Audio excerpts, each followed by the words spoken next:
Greetings, everyone. I'm Vincent Solis, president of Brazosport College, and we are back for another episode of Chomp Talk.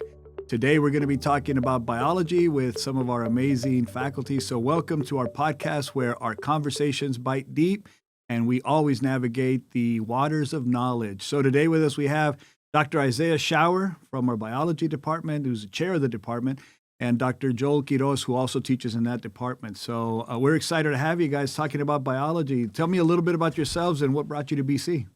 Nice. Well, thank you for having us on the Thanks for being here, podcast. Doc. Excited to be here. So I started teaching here in 2011. I started as a brand new instructor. It was one of our deans, Jeff Dietrich, who hired me. Was it your first time teaching? It was my second institution teaching. Okay. Yeah. All right. So I taught at University of St. Thomas for about a year and a half. Right up the road. And I really enjoyed it. And it was something that I felt passionate about because in most of my research training at Baylor and also at MD Anderson, I ended up spending a lot of time teaching research fellows who were international how to perform a certain lab technique or how to do a particular microsurgery with mice or with rats. Right.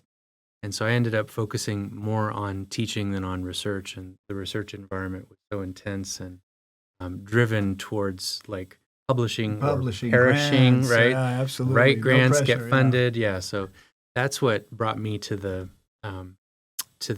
focus point in my life of teaching.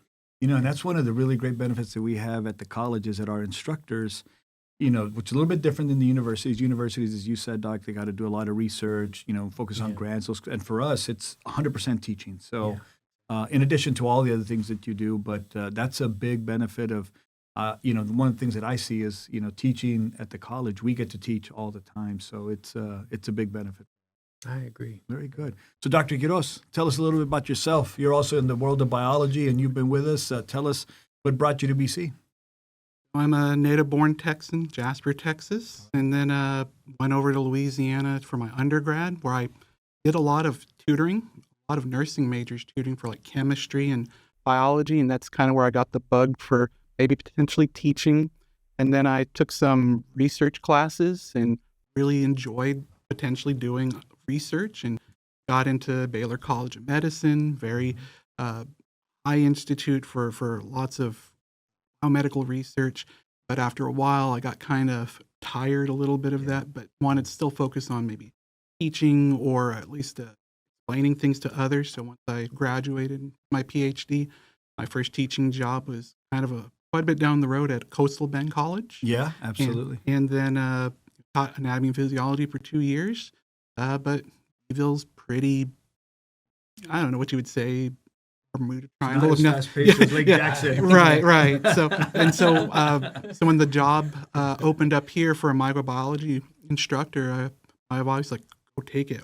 I want to be back to where we don't have to travel an hour to at least do something. Yeah. And I saw the campus. It was beautiful, a lot of good collaborative effort with a lot of the instructors there. It looked like it was a very tight-knit group there. It is, yeah. Definitely wanted to go there, and thankful I got the job here at Brazosport College. Well, we're grateful that you're here. And, you know, to the students in the audience that are listening to this podcast, this episode, you get a sense of the academic pedigree that our faculty have. And we have faculty across the campus that have this in-depth training, knowledge, background that they then bring to bear with our students. So it's really, it's an amazing faculty body. So I'm really grateful that you're both here.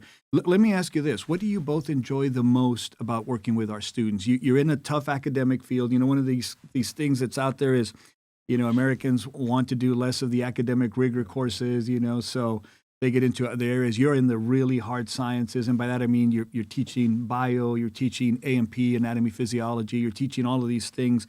What do you enjoy the most about doing that, and how do you spark that creativity or that bug of seeking information, knowledge, and that education in a field that, you know, I took my bio classes, but that wasn't my major, and I wasn't the most thrilled about it. I enjoyed the classes, but you know, how do you get them to be engaged in your classes with a subject as comprehensive as biology? Well, I love the aspect of building people from ground up. So a lot of our students come in with confidence levels at sort of a low, some of them were told that they weren't suited to study science, or that they weren't smart, or that they would amount to nothing.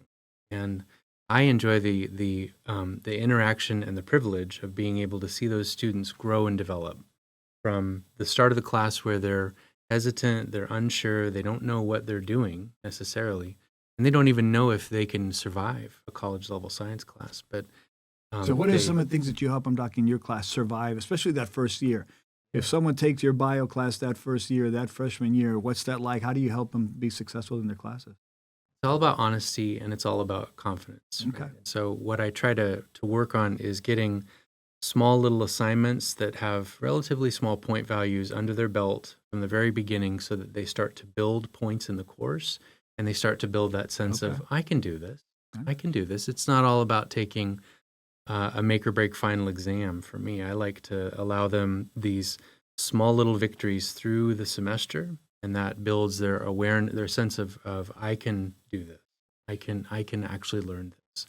And then I try to demystify some of the science and make it as accessible, and I try to use metaphors and analogies a lot, so that the students can grab a hold of it, understand it, dig in, and start And who knows, seeing maybe be themselves. inspired to become the next Dr. Isaiah Schauer or Dr. Quiros, right? I Become hope a so. bio major. Yeah. I hope so. I think that's I think that's like- the goal for every faculty member is I Yeah. want you to become, the mini-me. yeah, absolutely. I'm always looking for the psych majors in the classes I teach. I'm like, where are the future psychologists? So, Right, Dr. yeah. Quiros, what about you? What do you enjoy working? What do you enjoy most about working with our students? Especially when it's an in-person class, I love just getting to interact with them, ask them why are they here, what is their goals, educational goals, what is their career goals, where do they want to see themselves in past Brazosport College. And kind of following up with what Isaiah said, that one of the things I really try to push for is communication. Right. I know sometimes for students it's like, oh, the instructor's way up here and I'm just a Right. lowly student. No, come to me, ask questions, come to my office hours, email me. So that way I kind of get a sense of where the student is, if they're maybe struggling with something. Maybe I can try to help them, or maybe guide them to resources here on campus like our supplemental instructors, or maybe if they have another class that they're writing. Dr. center. Quiros, let me ask you this. So if a student reaches out to you and says, hey, Dr. Quiros, I'm having challenges in this part of the class, or whatever it may be, they send you an email. What's the response time from you as an instructor to those students typically? How soon do you get back to them? Whether or not I'm in class, I really try to respond within the same day. Within the same day. Same day, if not by the next day. And students know that you have an open door. They can either email, connect with you at your office Yes, sir. hours, and be a resource to them to help them be successful. Absolutely. Very good. But let me ask you guys this. Talking about biology, so I find that it's a fascinating field, and we talked about some of the things that we would be discussing today at this episode. And one of the things that is just wild to me is this concept of where gene editing is going. So we're shifting gears from some general get-to-know-you questions to now really talking about what's in your field and what students need to be thinking about, and also our viewing audience, what they should be kind of aware of in terms of what's happening out there. So there has been, over the last probably, 10, 15 years, a lot of movement in gene editing, a lot of fields of study within biology. There's this thing called CRISPR, which is the CRISPR technologies, which allows for much more accurate gene editing. Doc, where's all this editing? I hear where's all this editing headed? I hear everything from it will increase human lifespan by 10, 15, 20 years, which I'm like, okay, well, if the oldest person alive right now is 117, that puts them into their 140s. What is it like to have a midlife crisis at 70? Kind of how long are we going to have to work? What is it? So there's so much going on, from anti-aging to, I even heard this stat that there's about 3,000 diseases out there that have single gene consequences. And with these CRISPR technologies and these gene editing tools, those could be a thing of the past in the very near future within our lifetime. So explain what these are, Doc, as best as you can, both of you. As I understand it, this is a mechanism by which we use proteins, which is the Cas9 protein. It's an enzyme. It's used to, I guess, like a surgeon would use a scalpel, cut a gene or the DNA where it's at, and correct me if I'm wrong here, and then it replaces itself within the chain, right? But you're able to delete, particularly for those single gene diseases that are out there, you can delete that from it. It's like almost like a word editor. You can literally take out the things that you don't need and they're already using it for treatments. They're doing it for things like HIV, lung disease, and I mean, all of these diseases that are out there that could be impacted. Let's talk about this. What are the, I guess, philosophical implications? What is it? Let's start with that. I mean, how do we best explain this to the viewing audience? And then I guess the second part to this question is, how do we get students to understand that big brains in the room that are studying your courses now could really be working in these fields in the future? How do you inspire that? So lots to discuss here and unpack. Lots to discuss. Well, I think the microbiologist should take let's do it, Doc. the what no is pressure. it aspect, because it really is a tool that was built in microorganisms, not in human cells. No, absolutely. It was with the bacteria and viruses and exactly. absolutely. So, I remember a little bit about my bio class, Doc. Excellent. Just a little bit. All right, you get an Dr. A. Quiros, walk us through this. All right, I'll do the best I can. So with this CRISPR, I guess you could say mechanism, it was originally identified as potentially being an immunity for bacteria that have previously been infected by what we call bacteriophages or phages, which are specific viruses that only target bacteria. And these phages, for the viewing audience, they go out and hunt, right? That's kind of what they do. Gotcha. Okay. Just like with any other, pretty much every single organism on Earth, usually there's a virus or a series of viruses that can infect them. So what the bacteria had tried to do was, if there's a new infection, it actually takes a piece of that phage or virus genome and then kind of implants it into its own bacterial genome. This is a maybe potential memory. And so if there's another future infection with that virus, the bacteria actually makes a copy of that little piece it saved, and it acts as the guide for that CRISPR protein, the Cas9, as you mentioned earlier. And that will kind of guide that almost like molecular scissor to identify that specific sequence once again, and then make a cut. So in that case, the virus can no longer replicate or infect because it doesn't have the ability to repair that break. So Dr. Quiros, let me ask this. As I understand this, it's a great way to explain this. So this is something that happens naturally, but it takes much longer, right? These take, hundreds, thousands of years as it's working through its natural course in biology. What researchers and science have learned to figure out is how that mechanism actually works, and now they can use it. So this is literally, you take a protein and you literally cut that, and then it takes that gene sequence out, and it helps, I guess, it eliminates the elements that are creating the disease or the situation that they're dealing with. So what are the implications for something like this? I know that they're talking about, it's not just disease eradication for these single gene diseases, which there are thousands of, but it's a better quality of life. But there's also discussions about, we talked about longevity, how long people, this whole idea that 2/3 of the people that die every day die of old age. And if there's a way to figure out how these cells are doing that, or in this case, not doing that, right? How do you continue the lifespan? There's a lot of implications for this, not just from the medical side. What are some of the things that people need to be thinking about with these technologies that are relatively new, but as I understand them, have reduced the cost to produce these kinds of research by 99%. That's why you can buy $10 glowing goldfish, because you can. It's not just about people. You can edit the genes in crops. You can edit the genes. There's great cases about corn, bananas, all kinds of things that you can manipulate now through this technology. What are the implications philosophically on these items? What's intriguing is humans, as long as we've been a species, we've played a role in shaping the organisms around us, right? So for approximately 300,000 years, we've been a species, right? For a long period during that time, we were hunting and gathering, and then we became farmers, right? So right around 20, 30,000 years ago.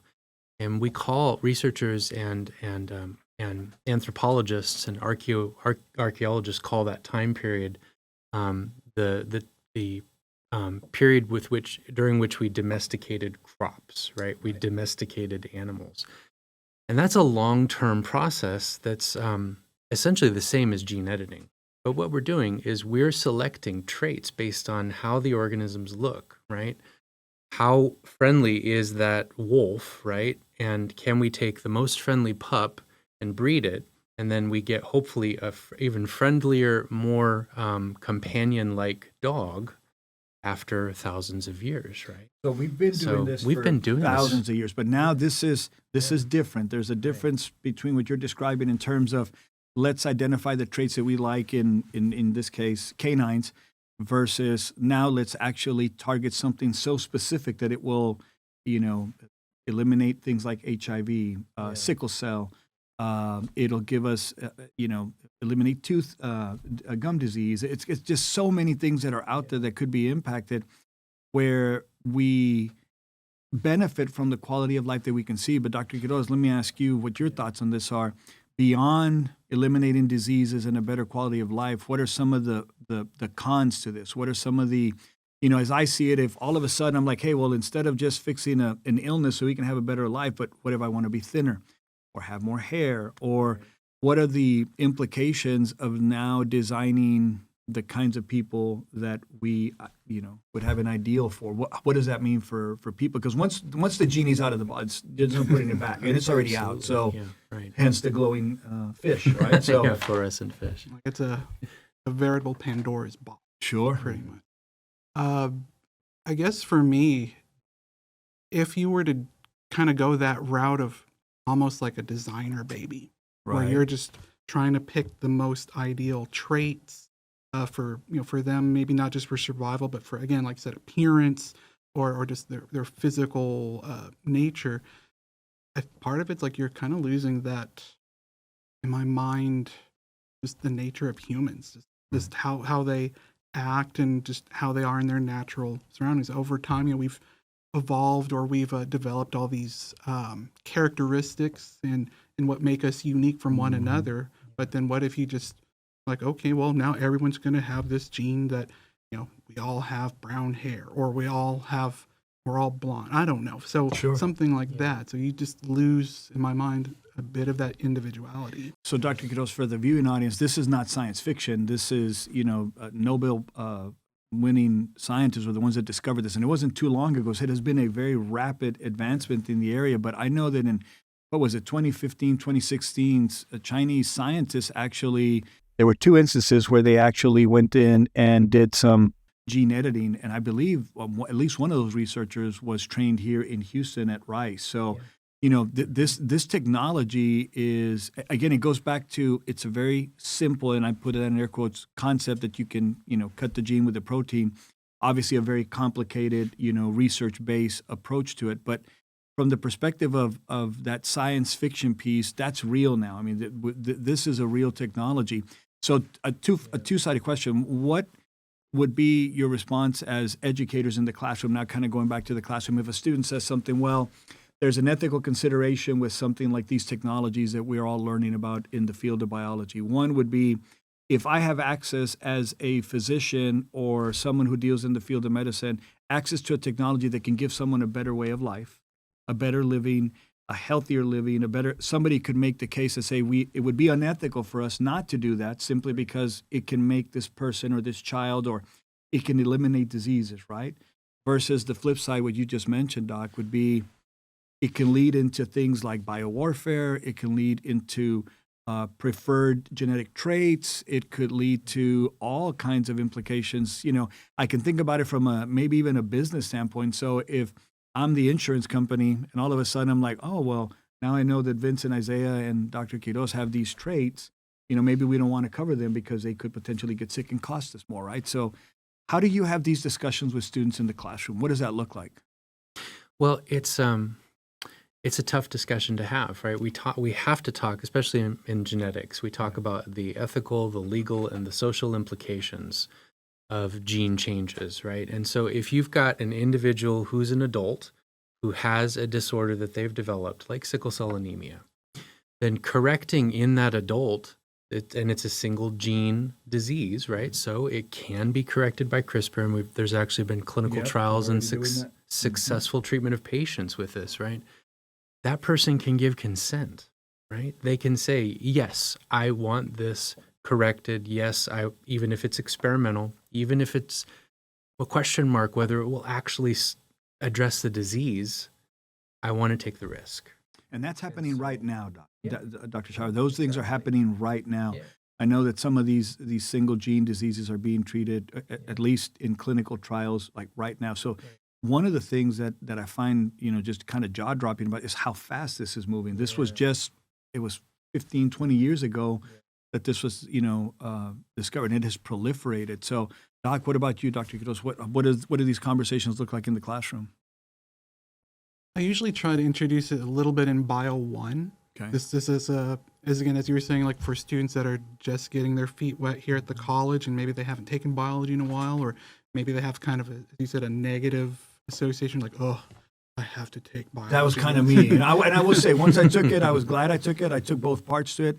I did real well in my classes, so you'd both be proud. But Nice. yeah, for that student who doesn't want to be a bio major, how do you spark that fascination and interest in these really amazing conversations as a teacher?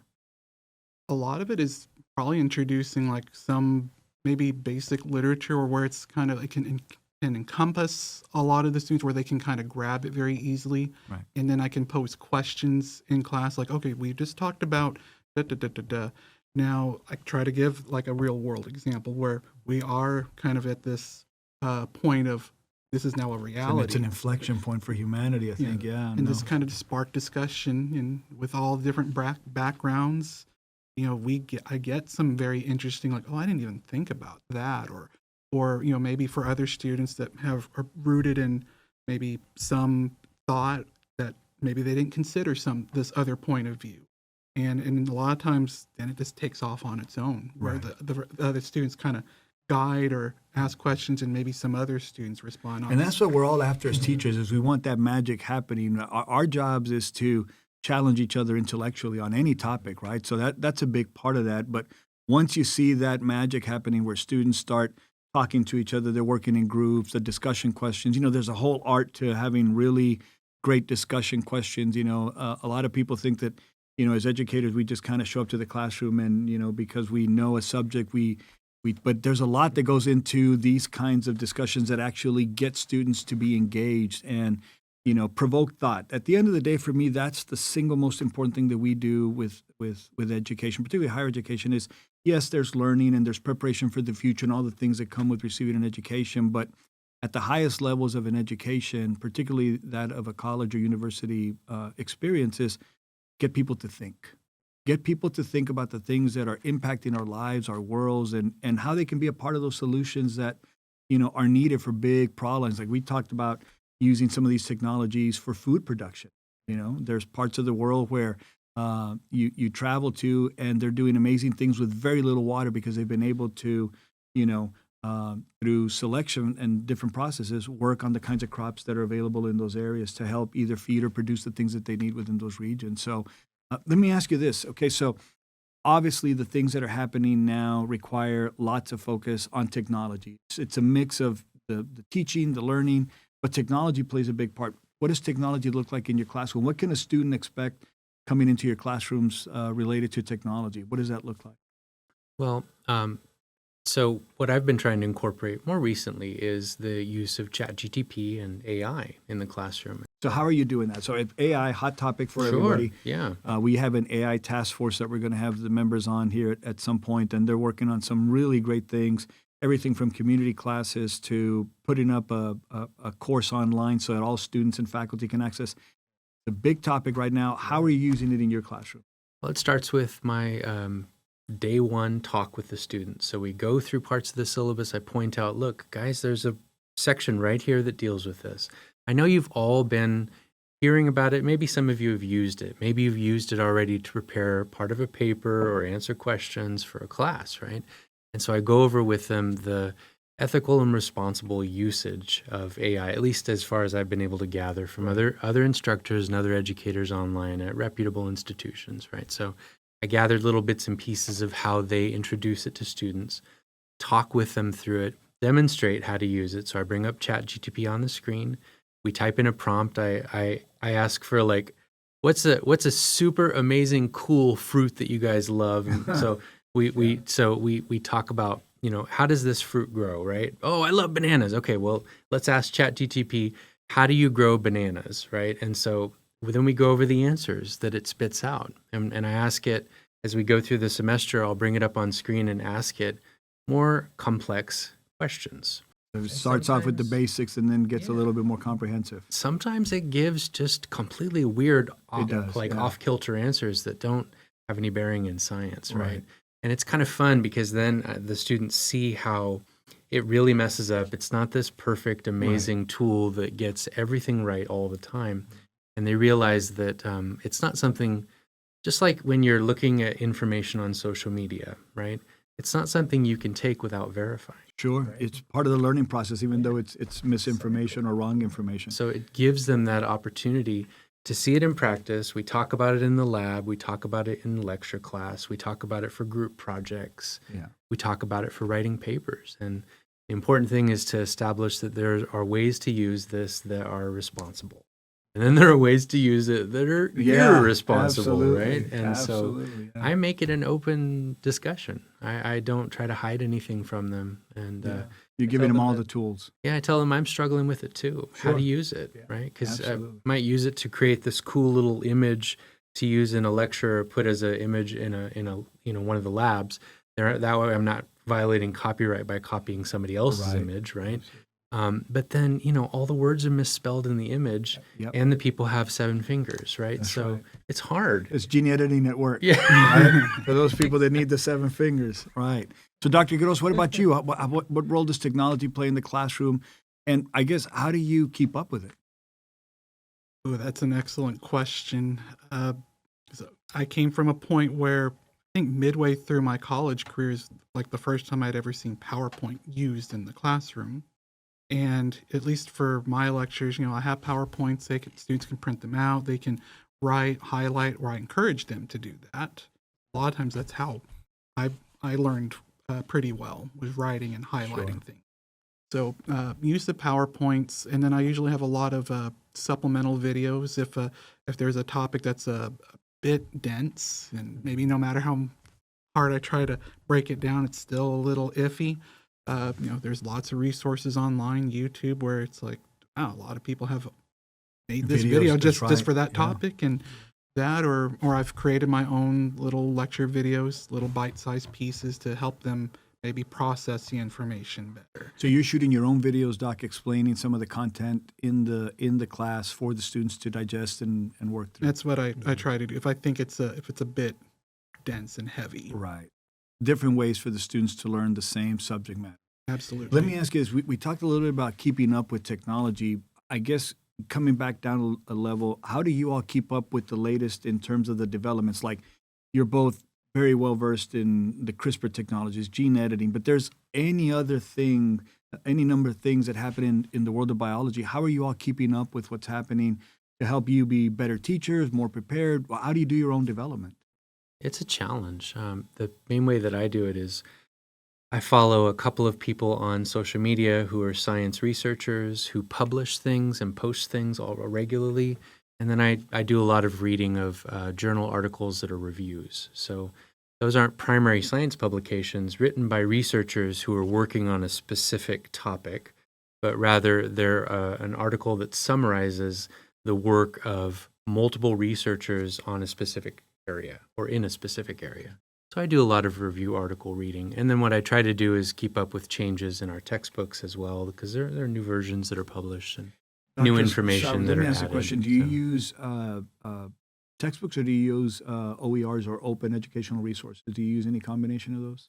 we do use a combination. For our general biology classes, we use open educational resource textbooks, so if I- OpenStax biology. So if I Right. can, just for the viewing audience, OERs are what we call open educational resources, essentially free content for students to use. So in some of our classes, depending on which instructor, our instructors get to determine which textbooks they're going to use or which material they'll use to teach the class. These OERs are not just a tool that is up to date and is used by the faculty. It's also available, correct me if I'm wrong here, it's available at no cost to students.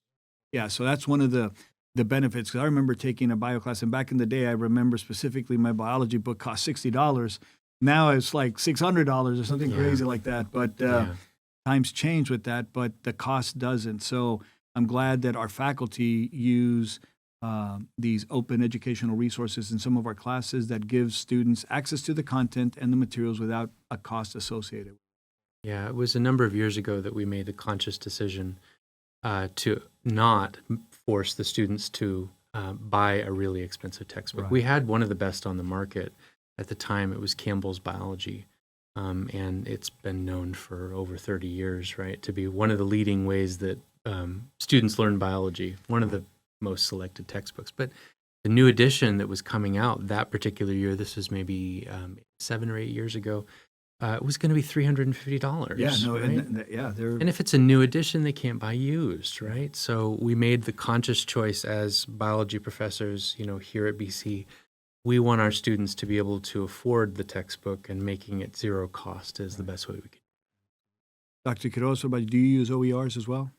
Yes, in the biology course and even my microbiology class, I use as Dr. Schauer said, the OpenStax microbiology, because it's free and a lot of the content is very good for what we need to use in our classrooms or for what I'm trying to teach. And again, just that savings for the student, that's a huge impact on their in their lives. If we can, at least Save save them all that money. For the students that are watching this or listening in on today's podcast regarding our biology instructors and the kinds of things that we teach there, you not only get access to really great instructors, but for some of their classes, you don't have to pay for the cost of a textbook. So thank you for taking the time, because I know, when somebody says, well, they just adopted a textbook. Well, it's not as simple as that. The instructor has to redesign the course around that material, and a lot of work goes into redesigning a course to make it engaging, to make it something to where the students walk out of there with a really great positive response. So, and I know that our students rate both of you very highly, so I know that they enjoy taking the classes. So thank you for the work that you do. What's on the horizon for the biology department? So, Dr. Shaw, you have a dual role. You not only serve as an instructor, but you also serve as the chair for the department. So, what's on the horizon for your classes? What are you guys doing? Well, what's been expanding more recently is not our biology offerings, but our environmental science course offerings. And partly that's driven by enrollment for students who are not science majors. Okay. So if they're going into a process tech program, or if they're going into one of the industrial workforce programs like drafting or pipe fitting, but they still are required to take a science course, then environmental science is usually their go-to. And we have an environmental science 1 and 2. And so the number of our course offerings for those just in the past roughly 5 years has increased almost 300%. So we're expanding a lot of those offerings. We're still offering all the other courses, but we see a lot of growth in that. Yeah, that's a big growth in those areas. Yeah, and we're a little bit restricted in terms of the number of courses that we offer and the type and the name that they can be called, right? There's not as much freedom at the university level where you can develop your own, you can self-author your own course, right? Particularly for a majors level course, like a senior level course, right? That's specifically dedicated to chemical engineering, specifically dedicated to Renaissance art history. Right? At the community college level, freshman and sophomore level courses, we have a course guide manual that we have to abide by. So it means that we can't just come up with a brand new course, right? Right? But what we try to do is we try to refine our courses every semester, every year. We get together as professors and we talk about the curriculum. We make sure that we're covering relatively the same stuff in the same order, the same content in the same order, so that students can, if they can't attend our course, they can go to someone else's and receive almost the same instruction. And we apply that thinking to our labs as well. So the labs are timed to be on the same schedule. And what we've been also doing is developing a lot of adjunct instructors too, new instructors who are part-time, who aren't here, say, in an office, always on campus. They're working a full-time job. Maybe they're working as a laboratory tech in the medical center. Maybe they're working in a town that's at a distance, like Brownsville, right? They're working at a distance from the college, and so they can only teach virtually. So they're all teaching online. Yeah. And so we've been trying to develop their ability to feel connected to the campus, feel connected to their faculty, colleagues, and connected to students. Let me ask you this question, because you brought up a good point. This is for you, Dr. Quiros. Do you teach both online and in person? I do Yeah. quite a bit. It's almost 50-50. 50-50. What about you, Doc? 50-50? Is that It's where you're about at? 50-50, yeah. So what's for the viewing audience, online courses or hybrid, they depend on how they're rolled out. Each instructor does them a little bit differently, but these are opportunities for individuals literally anywhere in the world to take a class with you. What's different from an online class to an in-person class, Dr. Quiros? For me, unfortunately, with an online course, I don't get to build a strong connection with students. I don't get to see them, often. Most times, if I do see them, it's when I'm doing that Respondus lockdown browser, just Yeah. monitoring for academic integrity. But other than that, I mean, if they do, the few that do maybe message or email me, yeah, there's almost No little to connection. no interaction, too much with it. So, Dr. Girls, let me follow up with something on that. So, for those students that are going into the field of biology who actually are going to do this as their major, those that are going to do pre-med or maybe go to med school or whatever their sites are, nursing, how important is it to have that connection to the instructor? Because I know the students that I get to teach on in person, you'll get the ones that's going to come in. I need a letter of reference, or can you help? How do I get into that place, or how do I get that scholarship? That connection is so important, especially for those that are majors. How would you describe that relationship with those students that you have that are in class, that you're building that relationship, particularly if you know that they're bio majors and they're going to go on to these other things? How important will your reference be at some point when they're down the road saying, hey, Dr. Quiros, I heard that you were at Baylor and I could use some help getting in there. What do I need to know? I mean, those relationships, matter. So, They sure do. yeah, what's your thought on that, Doc? That was something I greatly enjoyed when I was a student at university, was the fact that I could interact with my professors after class, or sometimes just go into their office hours and we just shoot the breeze, just Yeah. talk about random Talk stuff. about different things. Yeah, and just building that what I thought was a good connection with them. Not necessarily in the end goals. I'm going to get a letter of recommendation. Right. No, of but course just, not. Yeah. But just enjoy picking their brain a little. But I think to your point from an earlier discussion, it also helps if they run into situations, and it happens, right? You're learning this thing called college. It's fast paced. It's not like high school where someone's calling you and saying, "Oh, you didn't, you didn't get up on time to go to class." It's adult learning in an adult setting. But having that connection beyond, what could be in the future with letters of reference and, just the connections. There's also the present. Hey, Dr. Quiros, I'm having a challenge in my English class. Where can I go to get some, supplemental instruction? Or I'm struggling with this content in this area. Having that personal connection to someone that can help guide you to the resources is also really important. And I know that you all do that on a regular basis with students. It's invaluable. Yeah, I sure. mean, if you feel connected, you tend to stay in class. You tend to persist, right? As we say in academia, right? You tend to enroll not only in your first semester, but in your second semester, and then maybe progress towards a degree, right? Because you feel connected, because you feel like you're seen and heard, right? And that's really important. At the community college level, students have an amazing opportunity to connect. Yeah, I right? tell students that all the Oh, time, my Doc. goodness. It is like nowhere else. I mean, Yeah. students walk into my office all the time, and I tell them, I said, try walking into, the president's office anywhere else, Yeah. or to the chairs, or to the deans, or to, I see you all having lunch with students, and in the commons area. You don't get that anywhere else. It is for the viewing audience. This is not only small personalized instruction. You can understand the quality of the instructors that we have at Brazosport College and what that means. So you not only get great human beings working with the students, you get experts in the field that have great academic pedigree. So I want to thank you for all that you do. So, Dr. Schauer, one of the things that we've talked about with the potential possibilities, and again, not science fiction, but these are things and questions that people and scientists and researchers are looking at, is the future of space exploration and how biological research fits into that, particularly with gene editing and CRISPR technologies. You and I have had some other conversations regarding this, and it just goes down this rabbit hole. Briefly for us, if you can you synthesize the discussion that you and I have had about what does it mean for humanity in terms of traveling into the stars? But we'd only be able to do that with some of the things that we can do with gene editing and the biological sciences potentially in the future. And again, these are kind of more theoretical concepts, but they're grounded in some of the research and some of the reality. Doc, take it away. Yeah, well, I mean, so one of the aspects we've discussed is the ability to travel to distant planets, right? Without faster than light engines, without developing that capability to go at, if you will, in Star Trek language, warp speed, right? Yeah, or bend the space-time Or continuum bend the where you can space-time, fold, exactly, fold space in yeah. order to travel instantaneously in any direction, right? Yeah. Until we develop that technology, which our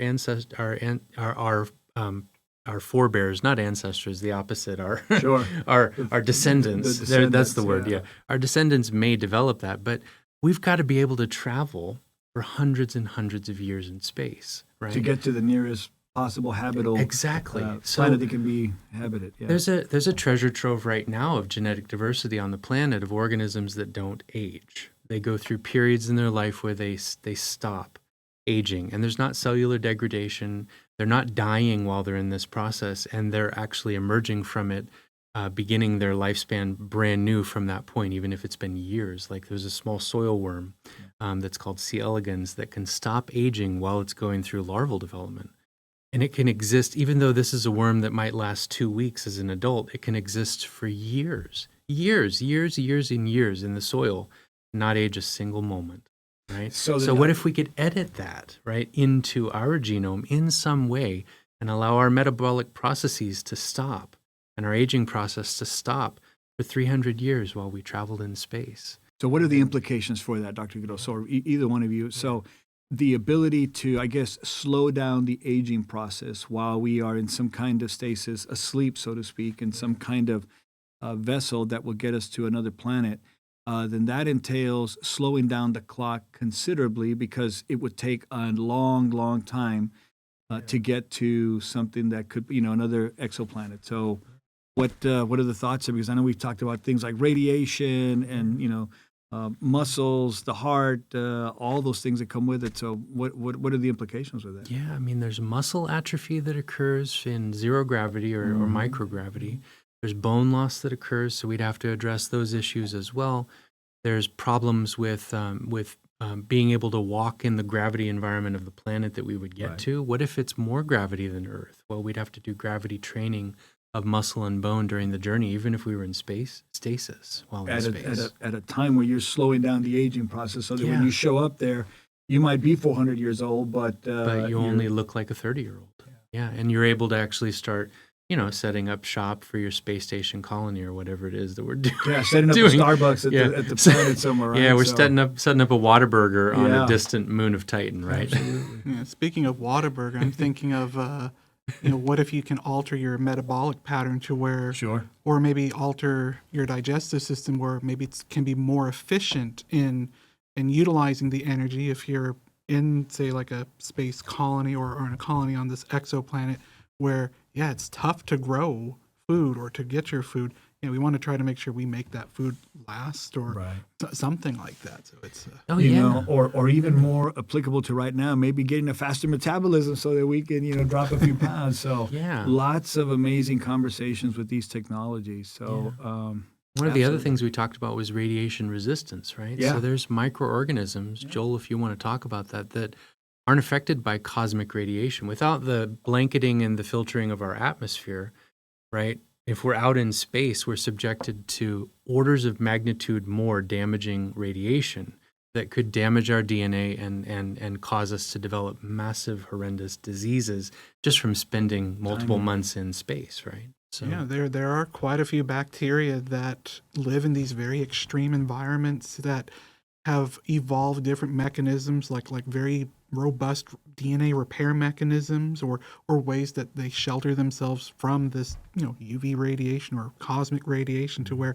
they don't get as many mutations and they live just fine. So maybe that's something we could look into. How can that be adapted or put into us, or if we don't have those genes or proteins that already maybe do those extreme or being able to be in those extreme conditions. All through gene editing and science and what we learn in our classrooms, right? So, exactly, things we talk about in our classes that we could have cool conversations about. Big ideas for sure. Good. we're getting towards the tail end of our discussion, but I want to close out with one last question, and it's kind of one of these deeper, more philosophical questions. Where do you see the line between improving human health and betterment and the potential negative risks that come with the things that we talked about in your field of biology? What does the future hold? Well, this is something that Joel and I were discussing as we were preparing for the podcast, and it's a sticky subject, right? Because there's this concept in therapeutics called the dual use concept, right? So you can develop a therapeutic could be a pharmaceutical drug. It could be a gene editing CRISPR technology application, right? That's maybe been AI driven in its development and targeting and precision, right? Well, that's awesome if it's directed towards disease. But what happens if somebody shifts the targeting specificity for that CRISPR application just a little bit, and now it's targeting an essential gene? Right? So it's weaponized in essence. Weaponizing, right? And so there are all sorts of individuals who would have various weird, nefarious motivations, or wouldn't have a quorum doing that. They're like, oh, that's a great. Yeah, you no just qualms at turned all, out- right? Yeah, they would just no problem turning it into a bio, because there are sometimes folks who get a hold of tools like this. It's that dual nature of humanity, Dr. Schauer, where we can do so much and put our brain power to let's help our fellow human being. Yeah. And then in the second instance, oh, here's a way to to do some really bad things, right? So and people see that as a positive in some instances. It's the same idea when it comes to gene editing in adults versus in embryos, right? So with an adult, you can give consent and then your disease might be addressed, right? Like, oh, we've just solved the problem of sickle cell anemia in this patient. That's amazing, right? But what happens if we sequence the genome of an embryo, maybe before implantation during artificial assisted reproduction, right? In vitro fertilization. And that embryo has the mutation for sickle cell anemia.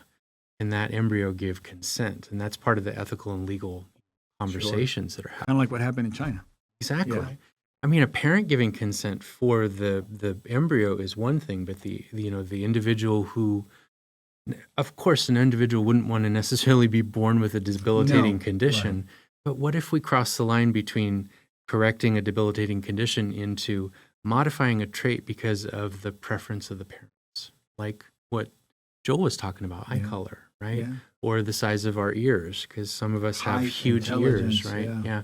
Or, dad has a bald patch and he doesn't want the offspring to have a bald patch, right? Hence the camera is facing us. Yeah, and not behind exactly. Us, right? Yeah. So, or or dad is not as muscular and athletic as he wants, his offspring to be. Right? And it's not like we don't see that with parents now. All you got to do is go to any softball field or little league field, and the parents are living through the kids. So it's it happens. And the same, not to interrupt, sorry, but No. the same idea extends to this conversation of creating metahumans, if you will. At some future point, 200, 300 years from now, Or sooner, or maybe sooner, depending on what's going on. Yeah. well, we could be living in the midst of a climate crisis, right, at that point.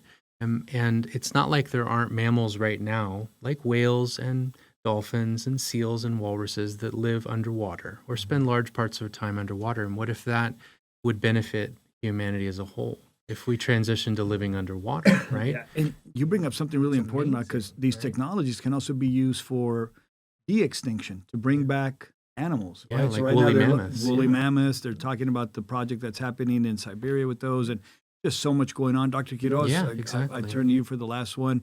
Where's that line between improving humanity or changing the course of humanity with these technologies, and more importantly, you guys are teaching these things, right? So these are the kinds of things that are provoking thought at Brazosport College in our biology class. So what are your thoughts on that last topic? I know it kind of gets to the point where, with all these things where you're trying to change, the genome of humans, is it kind of like there's that question, like, what makes you, being able to play God, being able to do these different things.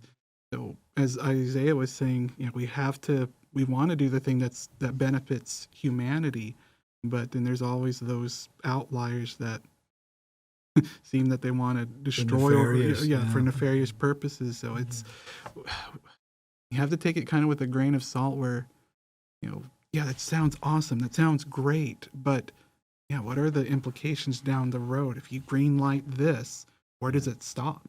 I think the biggest piece is that once that genie's out of the bottle, there's no going back. The technologies have, just almost unlimited potential in terms of all the good they can bring, but there are some real issues that are going on there, and just real significant ethical considerations. But I want to thank both of you for being our faculty members. I want to thank you for coming on Chomp Talk and talking about, all things biology related. To our viewing audience, you get a sense of how good these folks are in the classroom. They are experts in their field, and these are the kinds of instructors that we have at Brazosport College teaching our students. So with that said, we close out each of our podcasts with What is the President Reading? And in line with today's conversation, this is a book I read some time back. I would highly recommend it. It is Sapiens by Yuval Noah Harari. This book is a fascinating look at humankind's natural history. It is compelling, thought-provoking. It is an amazing read that will give you some powerful insights into the history of human beings and where we are headed. It's going to cover things like how we developed language, how we developed agriculture, and all the things that have gotten us to where we are at in 2024. It's an amazing read. You can find it at our library. It's part of the collection on what the president is reading or has read. Highly recommend this book. It covers biology, but it covers so much more. It's a great read. We have it available at the library here at Brazosport College. Come by and check it out. Until next time, thank you so much for joining us and being part of Chomp Talk, where we bite down hard on the conversations that lead to a lot of thought-provoking ideas and all things related to Brazosport College. We'll see you next time.